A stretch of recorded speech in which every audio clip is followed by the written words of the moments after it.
Part 1. The Ancient Code of Modern Greatness. Success is not an accident. It is forged in quiet moments of discipline, shaped by invisible choices and guided by a timeless philosophy that predates modern motivation hacks. While millions chase motivation and external rewards, truly successful individuals turn inward. They follow a deeper code, one rooted in wisdom, not impulse. That code is Stoicism. Stoicism is not about suppressing emotions or becoming a stone-hearted monk. It's about emotional clarity, resilience, and radical responsibility. It's about learning to endure discomfort, to sharpen focus, and to act in alignment with core values no matter what life throws your way. From Roman emperors like Marcus Aurelius to modern thinkers and entrepreneurs, the principles of Stoicism have been quietly guiding high performers across history. These are not just philosophical ideas. They are habits, repeatable, trainable, and transformative.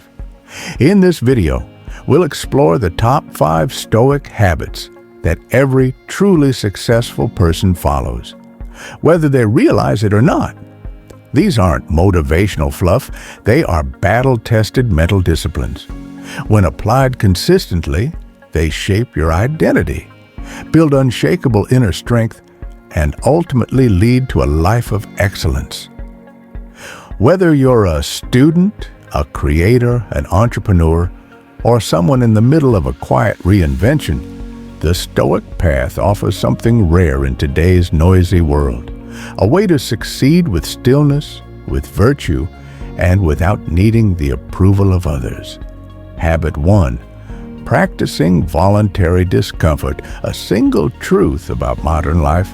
It is this: comfort is everywhere. Food, entertainment, warmth, convenience. We've engineered discomfort out of existence. Yet, what do we find? More anxiety, more fear, more weakness. Comfort doesn't make you stronger, it makes you soft. That's why the Stoics, ancient thinkers like Seneca, Epictetus, and Marcus Aurelius, practiced a radical, counterintuitive discipline. They chose to suffer before they had to. Why voluntary discomfort? Most people wait for life to test them. The Stoic doesn't. He tests himself, not to prove something to others, but to prove something to himself, that he can endure, that he is not fragile, and that his happiness is not dependent on ease. To practice voluntary discomfort is to say, I will step into the cold so I am never afraid of it. I will train with less so I'm not owned by more. I will make hardship a friend, not an enemy. It's not masochism, it's preparation. And more than that, it's freedom from addiction to comfort, freedom from fear, and freedom from the illusion that life will always go your way. Seneca's cold bread and thin cloak. Seneca, one of the wealthiest men in Rome, would sleep on the floor and eat stale bread for several days each month. Not because he had to, but because he chose to. His logic was brutal and brilliant. If I rehearse poverty, I'll never fear it. If I strip life to its minimum and still find peace, then luxury is a preference, not a prison. This mindset is the bedrock of strength. I can endure what I fear. Therefore, I am free. Can you sleep without your usual comforts? Can you go a day without technology? Can you fast for 24 hours? Can you work when tired?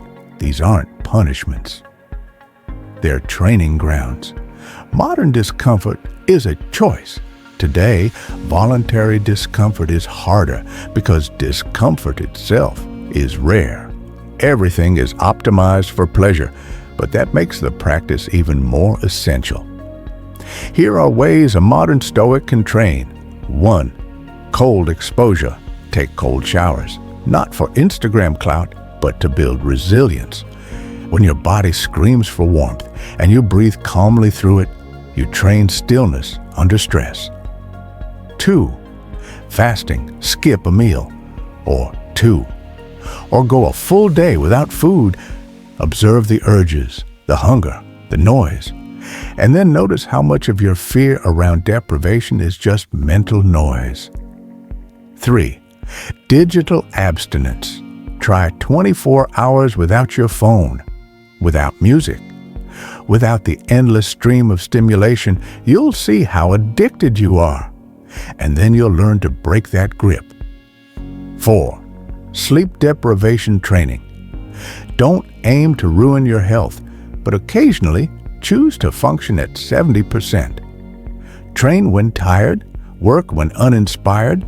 Show your system that effort is not dependent on feeling perfect. 5. Wear simpler clothing. Intentionally dress down, be overlooked. Learn not to rely on appearance for confidence. Let humility become armor. 6. Silence and solitude. Spend an entire day without speaking or without background noise. Face your thoughts without distraction. This is one of the hardest forms of discomfort and one of the most rewarding. What this builds in you: confidence without crutches. When you've proven to yourself that you can handle less, you no longer fear losing more. Your confidence isn't based on possessions, status, or comfort. It's internal. Gratitude for the basics. Only those who go without learn how rich the basics are. Water, bread, silence. These become sacred again. Preparation for real crisis. When life actually tests you through loss, illness, or hardship, you won't panic. You've trained for this. You've rehearsed it. You're not fragile. Freedom from entitlement. The Stoic doesn't expect life to be fair. He doesn't expect ease. He expects challenge. And therefore, he walks into life with open eyes and an open heart, not resentment. The Stoic contrast. Pain with purpose. The world sells pain as punishment. Stoicism reframes it as purpose. You do not suffer because you're broken. You suffer because you're building something stronger. The obstacle becomes the way. Choosing discomfort in a comfortable world is one of the most radical forms of self-mastery. It's also one of the most stoic. You don't wait for life to test you. You test yourself quietly, ruthlessly, consistently. Resistance you will face. Just like any powerful habit, voluntary discomfort will meet opposition from your own mind. Why make life harder than it already is? From your friends. That's extreme. Just enjoy yourself. From culture. You deserve ease. You earned it. But the Stoic replies, I deserve discipline. I earn strength through struggle. I train so I'm never a slave to ease. A Stoic practice ritual. Want to build this habit? Here's a simple framework. 1. Choose one discomfort per week. Pick one. Fast from food or social media. Take a cold shower. Sleep on the floor. Skip entertainment. Practice extended silence. 2. Reflect on the experience. Ask, what did I learn? What urges rose up? What fears were unfounded? 3. Return with humility. When you return to comfort, don't brag, don't post. Just smile and know you are now stronger, quieter, more grounded. Final thought, fire or ash. The Stoic understands comfort can be a tool, but it can also be a trap. Most people let comfort make them soft, predictable, and anxious. The Stoic chooses discomfort to become sharp, clear, and unbreakable. Fire hardens steel or turns paper to ash. It depends on what you're made of. Voluntary discomfort is how you forge yourself into steel before life does it for you. Habit 2. Focusing only on what you can control. Some things are in our control and others not. A silent power that separates the calm from the frantic, the strategic from the reactive, and the fulfilled from the frustrated. That power is focus, not just any focus, but focus strictly directed at what one can control. The modern world is a battlefield of distractions. News cycles, social media debates, algorithms, and external validation schemes constantly pull our attention toward things we cannot influence. Other people's opinions, political instability, random misfortunes, the economy, even the weather. And yet, amidst this noise, successful individuals, those grounded in Stoic discipline, refuse to waste their energy where it has no return. They practice the art of inner economy, spending energy only on what is truly theirs. This isn't just a productivity trick. It's a radical philosophical commitment to divide reality into two parts, what is up to us and what is not, and to live as though only the first part matters. The Stoic dichotomy of control. The foundation of Stoic training begins with one of the most powerful distinctions in philosophy. What we can control, our judgments, our choices, our desires, our reactions, our actions.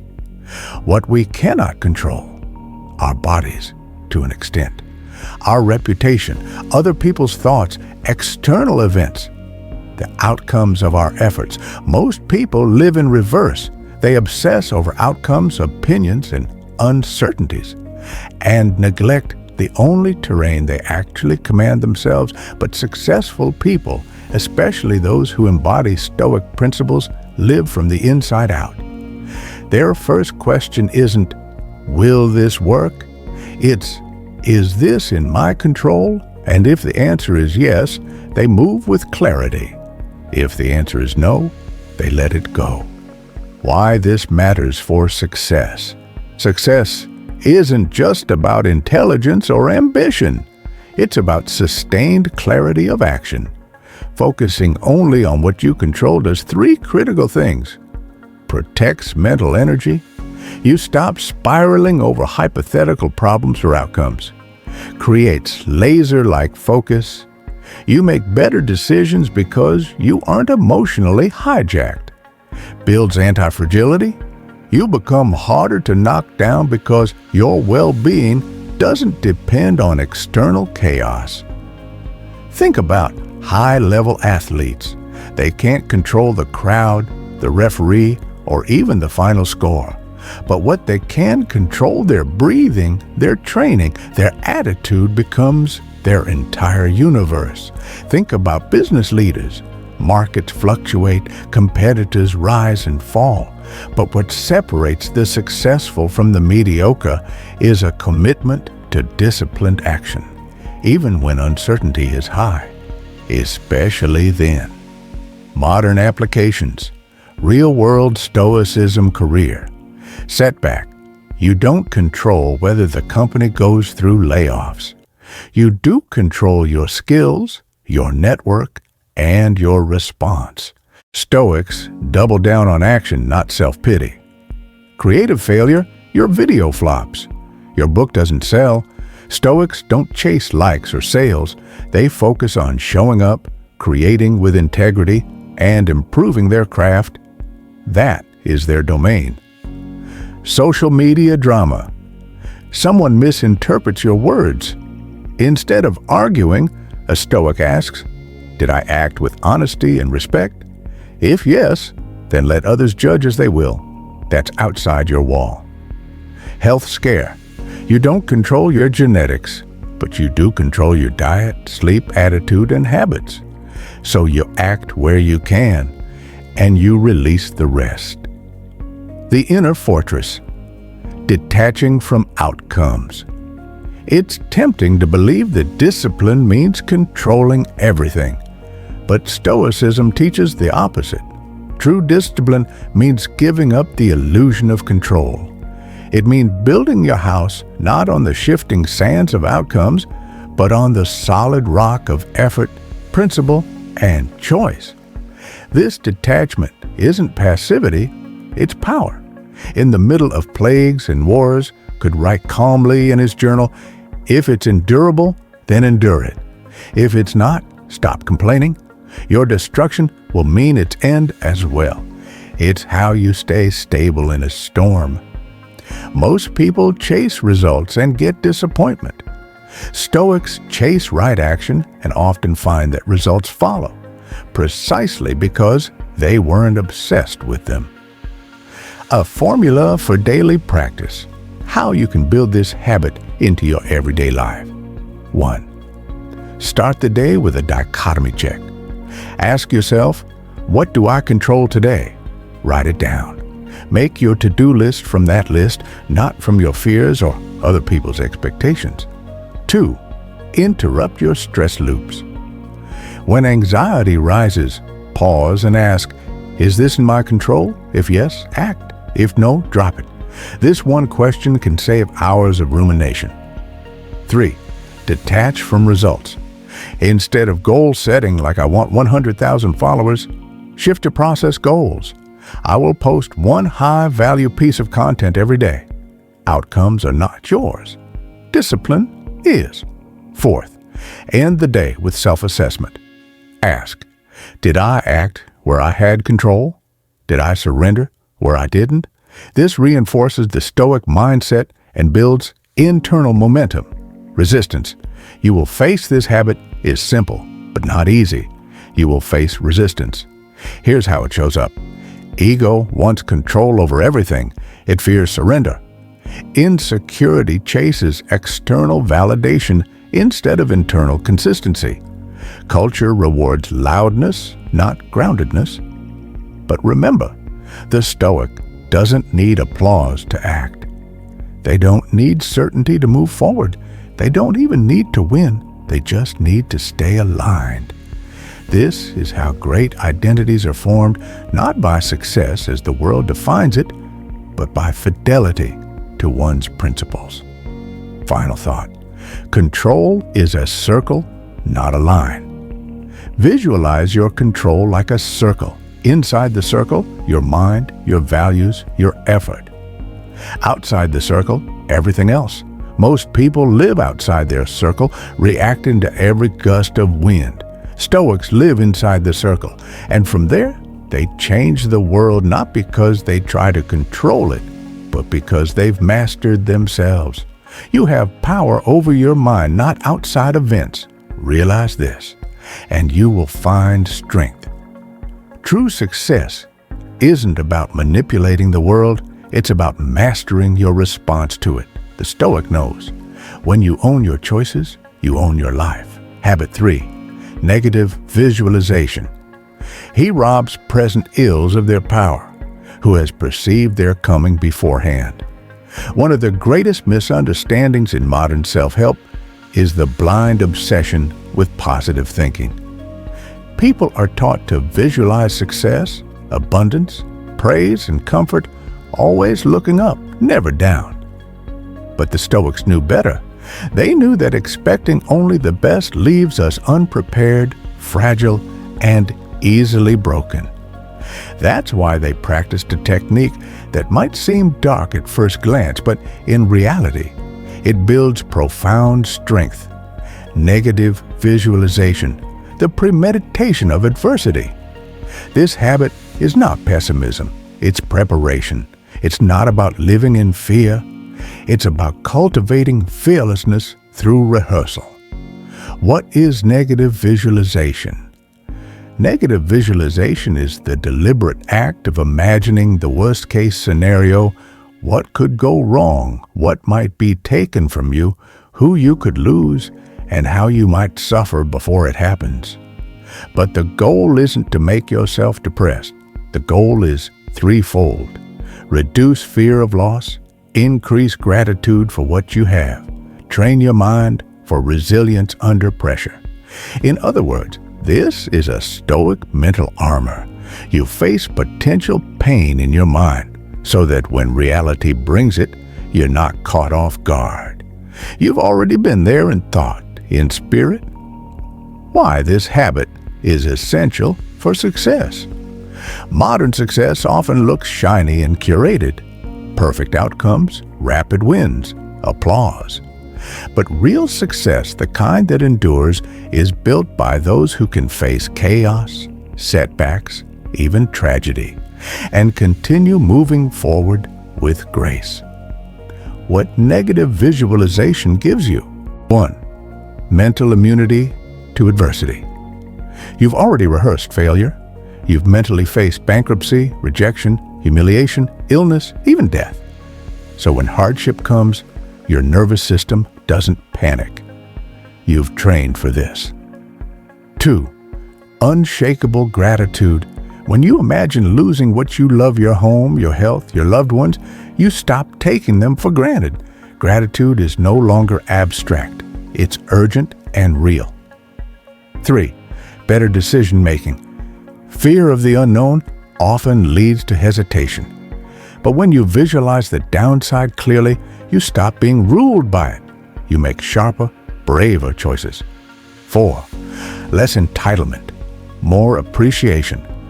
You stop thinking the world owes you ease. You stop demanding perfect outcomes. Instead, you start asking, what can I control? How can I prepare? How to practice negative visualization. This is a habit, meaning it must be practiced regularly, not just in moments of stress. Here are practical Stoic methods for doing it. 1. Morning forecast. Before your day begins, pause. Ask, what could go wrong today? What interruptions, delays, or conflicts might arise? How will I respond with reason and calm? You're not inviting bad things. You're rehearsing your strength. 2. Loss rehearsal. Periodically visualize the loss of something or someone you love. Your job disappears. Your savings are gone. A loved one dies. You fall seriously ill. Ask, if this happened today, what would I do? What part of me would survive? This isn't morbid. It's sacred. It deepens your connection to the present. 3. Reflection at night. At day's end, reflect. What did I fear that didn't happen? What hardship occurred that I managed? What bad outcome was less painful than I imagined? Over time, this builds evidence that fear is usually worse than reality. 4. Write it out. Journal. What's the worst that could happen if I fail? What will I do if it does? Then go one step further. What if that failure is exactly what I needed to grow? From philosophy to power, historical examples. Stoic thinkers were not abstract scholars. They were warriors of the mind, forged in real fire. Shield Epictetus, born a slave, crippled, beaten. He said, I must die. Must I then die groaning too? He constantly rehearsed misfortune, not to despair, but to stay rid. Marcus Aurelius. He ruled during plagues, wars, and betrayal. Instead of imagining luxury, he imagined loss, conflict, death, and reminded himself daily, you control your response. Seneca, a wealthy statesman, yet he practiced poverty. He visualized exile. He imagined death, not because he wanted it, but because he refused to be ruled by fear. These were not weak men. They were prepared men.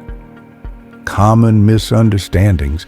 Some people resist this habit thinking, won't I attract bad outcomes if I imagine them? This is a modern superstition, not Stoic wisdom. Stoicism teaches that the universe is indifferent.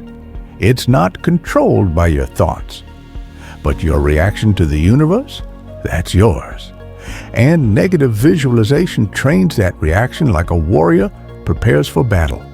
Others fear, won't this make me anxious? Actually, the opposite happens over time. You stop being shocked by pain. You expect it, not with dread, but with readiness. Anxiety shrinks when clarity grows. The emotional wisdom. Behind the habit, at its core, this practice gives you something rare. Emotional anti-fragility. Imagine this. You wake up. You've already imagined that today might go sideways. You've accepted that people might be rude, plans might fail, and problems will arise. So when they do, you're calm. Not because life is easy, but because you're prepared. If you wish to be safe, prepare yourself for danger. Publilius Cyrus. Negative visualization is not the absence of hope, it's the refusal to be broken by its absence. Premeditatio malorum in the modern world. You don't have to be a Roman emperor to apply this. Here's how it shows up in real life. Public speaking. Instead of fearing a bad performance, imagine forgetting your lines, being interrupted, sweating on stage. Then ask, would I survive? Could I continue? Now you've removed the sting, you're no longer afraid. Business launch. Visualize the failure. No customers, no traction, public silence. Then ask, is my self-worth tied to this? Or will I keep building? The fear shrinks. Action replaces anxiety. Relationships. Imagine losing the person you love, not to become cold, but to deepen your appreciation today. To say I love you like it might be the last time. This is how love becomes present, not automatic. A daily Stoic ritual, the visualization compass. Visualize the day going wrong. Meetings canceled, traffic jams, rudeness from others, health scares. Visualize yourself responding with calm. You breathe deeply. You speak with clarity. You adapt, not react. Visualize gratitude in the face of loss. What will you miss if it disappears? What can you treasure today, because nothing is guaranteed? Fear dies when faced. Most people live in dread of the unknown. They avoid thinking about what could go wrong because they believe not looking keeps it away. But that's false. Reality arrives regardless. The Stoic way is different. You look at the worst. You study it. You sit with it. And then you realize you can survive it. That knowledge, that calm conviction is unbreakable. It gives you the strength to act, to risk, to speak, to lead. Because even if you fall, you know how to stand back up. Misfortune weighs most heavily on those who expect nothing but good fortune. Negative visualization is not about darkness. It's about light, a kind of light that only shines after you've stared into the shadows and found that you are not afraid. Habit 4. Daily reflection and journaling. When the light has been removed and my wife has fallen silent, aware of this habit that's now mine, I examine my entire day and go back over what I've done and said, hiding nothing from myself, passing nothing by. Success isn't just about motion, it's about reflection. Action without reflection is chaos.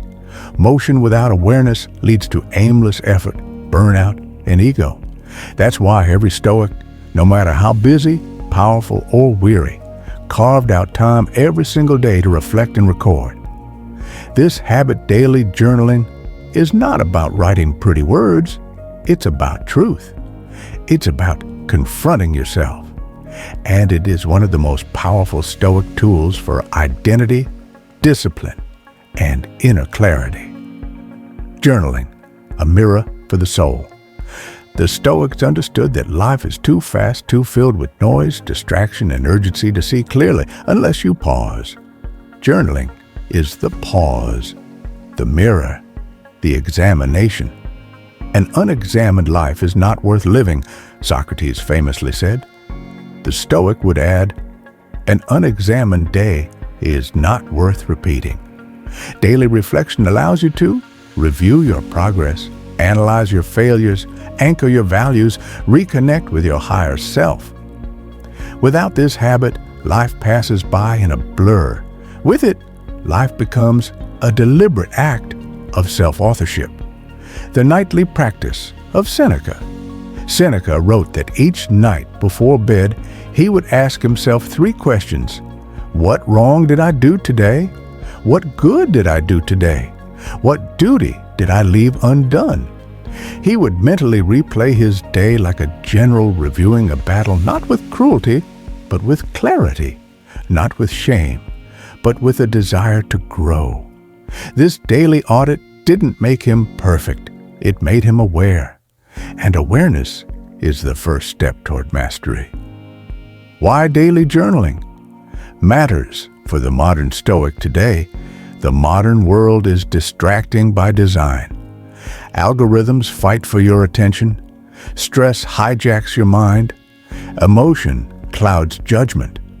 Without a practice to clear your head and center your soul, you drift. Daily journaling fixes that. It sharpens your inner compass. It reminds you what you stand for, especially when the world pulls you away from it. Here's what this habit cultivates. Checkmark 1. Clarity. Instead of carrying 1,000 swirling thoughts, you write them down. Suddenly, they shrink. You can see the problem. You can see yourself. 2. Emotional regulation. Journaling is therapy without a therapist. It's where anger dissolves, where fear softens, where pride is humbled. 3. Discipline. Writing forces honesty, and honesty builds habits. You can't lie to the page, not for long. It exposes you, and that exposure becomes growth. 4. Identity formation. What you write daily becomes what you believe, and what you believe shapes how you act. Over time, journaling isn't just a record of your life, it becomes the blueprint of who you're becoming. How to journal like a Stoic, forget aesthetics. You don't need the perfect pen or a leather-bound notebook. You need only 2 things: truth and consistency. Here's a Stoic journaling structure you can use daily. Morning journaling. Set your intention. Start the day with foresight. Anchor your behavior. Ask yourself, what kind of person do I want to be today? What challenges might I face, and how will I respond? What would a wise person do in my situation? What attachments can I release today? Write in short, honest sentences. Don't try to impress yourself. Try to remind yourself. Marcus Aurelius began many mornings writing to himself. Today, you will meet people who are selfish, rude, and deceitful. He wasn't being negative. He was preparing his soul to meet the world with reason, not reaction. Evening, journaling, review, and reflect before bed. Take 5-10 minutes. Review the day as if you were watching a film of your own behavior. No judgment, just honest inquiry. Ask, where did I act out of ego, fear, or anger? Where did I act with virtue, courage, wisdom, discipline, justice?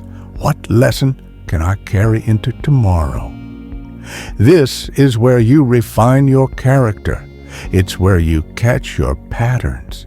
It's where you rise above excuses. What to write and what not to. Stoic journaling is not about complaining.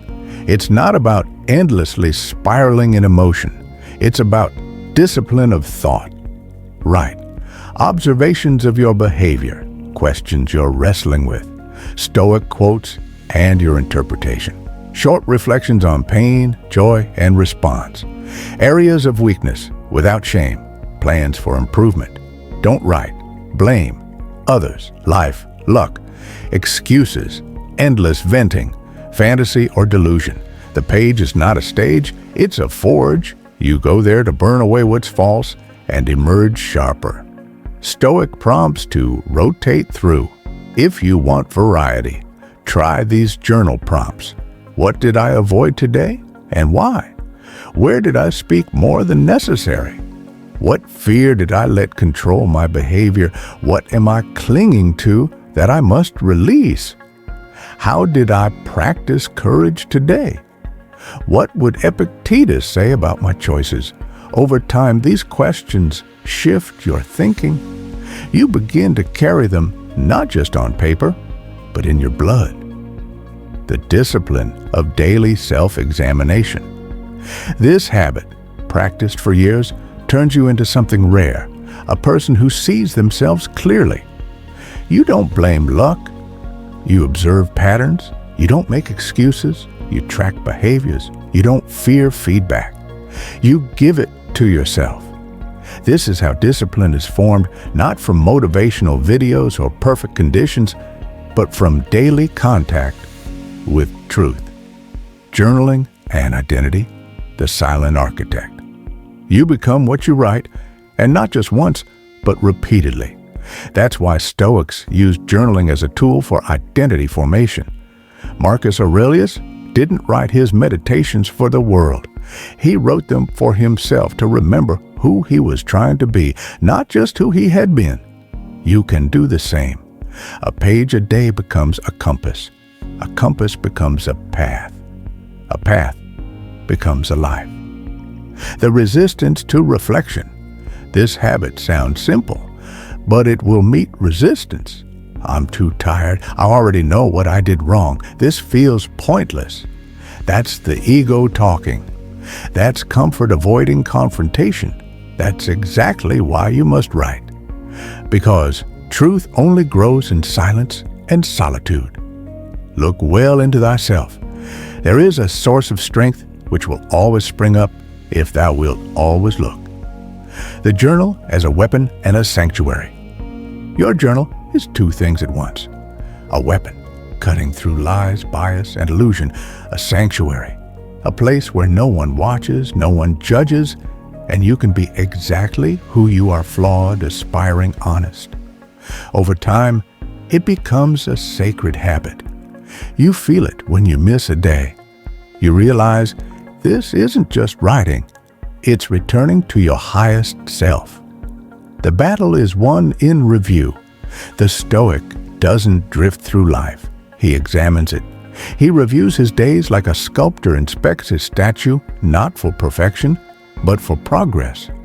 He knows that success is not found in rare, explosive breakthroughs, but in daily fidelity to reflection, honesty, and self-correction. When the world pushes you off course, your journal is how you realign. When chaos strikes, your journal is how you find center. And when you lose yourself, which you will, your journal is how you come home. The man who has made a fair compact with truth never grieves. Write daily, reflect fiercely, observe humbly, and over time, you will become something the world cannot break. A person who knows who they are. Habit 5. Amor fati, loving fate. A blazing fire makes flame and brightness out of everything that is thrown into it. If discipline is the root and identity the soil, then amor fati is the sunlight that helps a Stoic soul flourish no matter the storm. Amor fati is Latin for love of fate, not just acceptance, not tolerance, but love. The embrace of everything that happens, good or bad, as necessary, as beautiful as yours. What is amor fati? When success comes, you don't gloat, you accept it with humility. When tragedy strikes, you don't curse, you face it with courage. When plans fall apart, you don't whine, you adapt with grace. It is the deep belief that nothing happens to you, it happens for you. That life isn't personal, it's purposeful. And your job isn't to resist it, but to respond to it, to grow from it, and ultimately, to love it. Do not seek for things to happen the way you want them to. Rather, wish that what happens happen the way it happens. Then you will be happy. This is amor fati in essence. Stop fighting life. Start flowing with it. Why? This is the final and most powerful Stoic habit. You can master the other habits. Identity-based discipline, taking action without waiting for motivation, negative visualization, daily reflection, and journaling. But if you resist reality, if you reject the events of life, you will suffer endlessly. Success demands something radical, the ability to use every outcome as fuel. Amor fati is that fuel. Amor fati versus toxic positivity. Let's be clear. Amor fati is not blind optimism. It doesn't mean pretending everything is fine. It doesn't mean suppressing pain. It doesn't mean saying, It's all good when it isn't. It means that even when it's not good, you will become better. It means that adversity is the tuition you pay for greatness. It means that every experience, joy, or grief is an invitation to deeper wisdom. The fire that consumes obstacles. Marcus Aurelius wrote, "The impediment to action advances action. What stands in the way becomes the way." This idea, made famous as "the obstacle is the way," is rooted in amor fati. It's not that the Stoic doesn't face pain, delay, or injustice. He does, often more than most. But what makes him different is that he turns every blow into a lesson, every setback into strength. That's amor fati, turning what was meant to break you into the reason you rise. Historical Stoics who practiced amor fati. Epictetus, born a slave, crippled, beaten, exiled. He didn't complain. He said, "Seek not for events to happen as you wish, but wish them to happen as they do." Marcus Aurelius faced war, plague, betrayal, the death of his children. He never asked, "Why me?" He wrote, "Everything suits me that suits your designs, O nature." Seneca, exiled unjustly, ordered to commit suicide. He wrote to a friend, "A good character, when shaken, does not collapse." These weren't naive men. They were hardened by reality. And because they loved their fate, they transcended it. How to practice amor fati today. 1. Train your mind in real time. When something goes wrong, small or large, immediately pause. Instead of reacting emotionally, ask, "What is this moment trying to teach me? How can I use this?" How would a wise person respond? You're not ignoring pain, you're transmuting it. 2. Reframe pain as raw material. The Stoic doesn't see misfortune. He sees material, raw clay to sculpt into virtue, steel to forge his resolve. You can do this daily. Lost a deal? Learn? Got rejected? Build courage? Sick?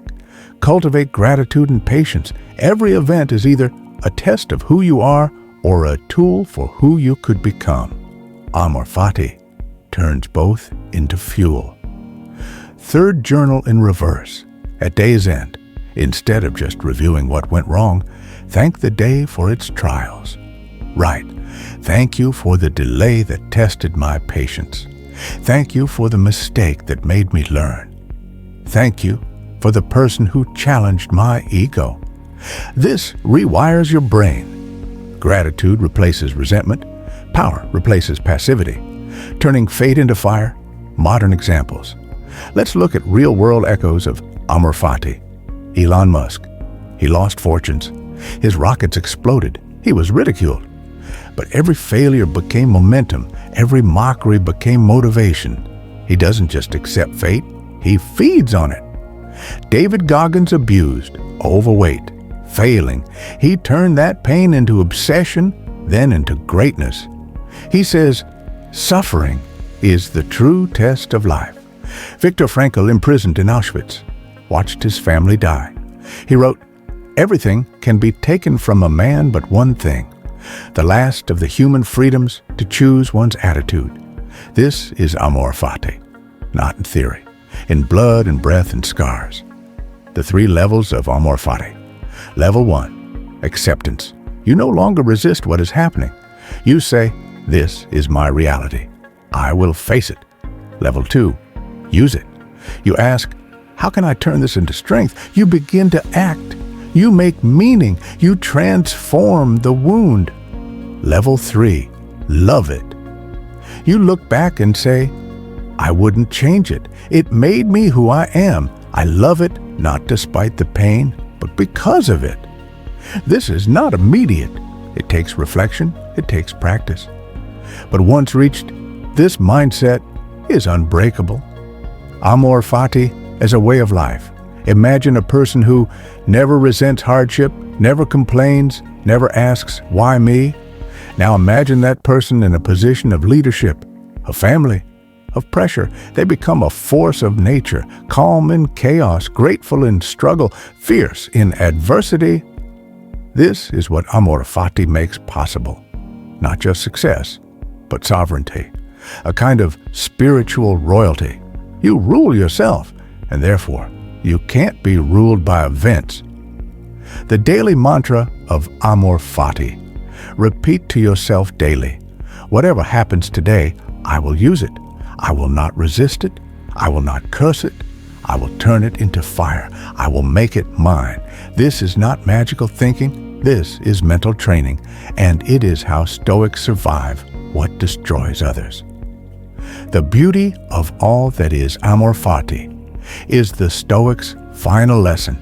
You started with discipline. You built identity. You acted. You reflected. And now you surrender, not in weakness, but in strength. You bow to life not to give up, but to receive everything it gives you. Love not what you wish to be, but what is. For that is where you are and where your power begins. The Stoic does not chase perfection. He embraces reality. He makes peace with fate. And in doing so, he becomes unstoppable.